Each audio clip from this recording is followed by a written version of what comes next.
তো দেখো এখানে নিয়ে নিয়েছি একটা আম, আর এখানে নিয়ে নিয়েছি 3 পিস কাতলা মাছ। এখানে আছে পোস্ত বাটা।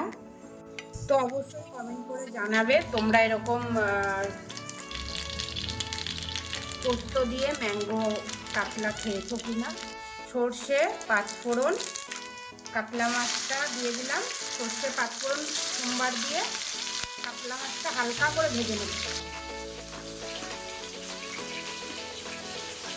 কাঁচা লঙ্কা অবশ্যই, আর কাঁচা লঙ্কা এইসব মাছে কাঁচা লঙ্কা দিয়েই খেতে হয়, যেরকম টক জাতীয় খাট্টা জাতীয় কাঁচা লঙ্কাই ব্যবহার। তো কাঁচা লঙ্কাগুলোও দিয়ে দিলাম। আর মাছ বেশি ভাজা করব না, হালকা হালকা ভাজতে হবে মাছটাকে। দেখো 2 মিনিট পরে চলে এসেছি। এবার আম দিয়ে দিচ্ছি। গরমের সময় এরকম ম্যাঙ্গো কাতলা বানিয়ে খাও আর সবাইকে খাওয়াও। দিয়ে দিলাম পরিমাণ মতো হলুদ, পরিমাণ মতো লবণ। তো আম আর মাছগুলো দেখো একসাথেই ভাজা হচ্ছে।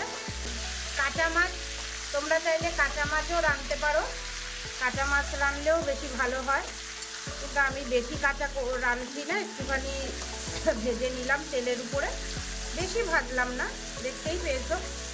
তো এবার যেটা আসল পোস্তটা, তোমরা যদি পোস্ত না দিতে চাও নাও দিতে পারো। তোমরা যারা পোস্ত দেওয়ার পরে পোস্ত ভেজে খাও তাহলে ভেজে খাবে, আমরা ভেজে খাই না, তাই জন্য জল দিয়ে দিলাম। পরিমাণ মতো জল দিয়ে দিলাম।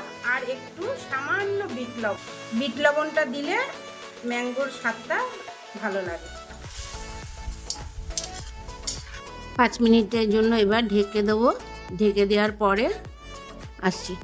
এ দেখো খুলে দিলাম, একদম রেডি সর্ষে পোস্ত আম কাতলা।